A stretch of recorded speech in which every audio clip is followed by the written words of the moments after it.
The Democratic National Convention starts this week in an unprecedented virtual format, and the Republican Convention starts next week. But the coronavirus pandemic has forced many changes in the presidential election this year, and tech experts are concerned about growing tech threats to our democracy. Liz McLaughlin explains. Instead of the usual crowds and balloons. Thank you, thank you, thank you. Political conventions will be stripped down this year, but the presidential campaign every bit as intense. Don't let them take over America.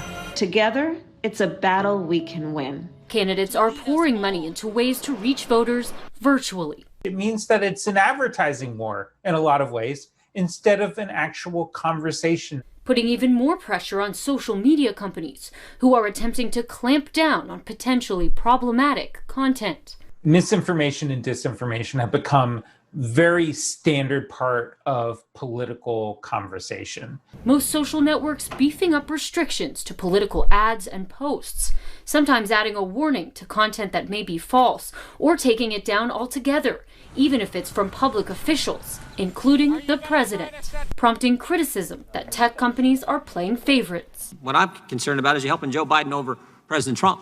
Hacking is another concern, heightened after high-profile Twitter accounts, including Joe Biden's, were hacked just last month. What if media accounts were taken over and the vote totals were manipulated or put out in a synchronized way that confused the public? It could create mass chaos. Concerns mounting as we count down to November 3rd. To top it all off, experts are expecting a record number of mail-in ballots this year, which could delay results. We've been hearing a lot about the vaccines in the lead for COVID-19 from companies like Moderna, but there are more than 100 others in development behind them. Scientists at the Walter Reed Army Institute of Research have played a major role in development. It's contributed about half of the vaccines approved today in the U.S. for viruses like rubella and flu.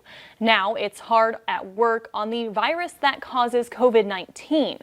The approach is different from others. It uses a protein called ferritin to expose the immune system to the coronavirus's spike. Their goal is to start human trials by the end of summer or fall, and the researchers say the technology has an even broader potential.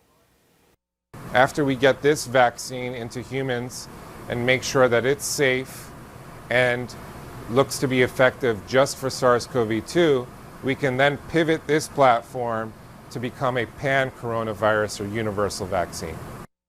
That would mean protection not just against SARS, MERS, and COVID-19, but also some of the common colds. The Fargo-Moorhead Redhawks look to complete the sweep of Chicago. Alex is here with highlights next in sports.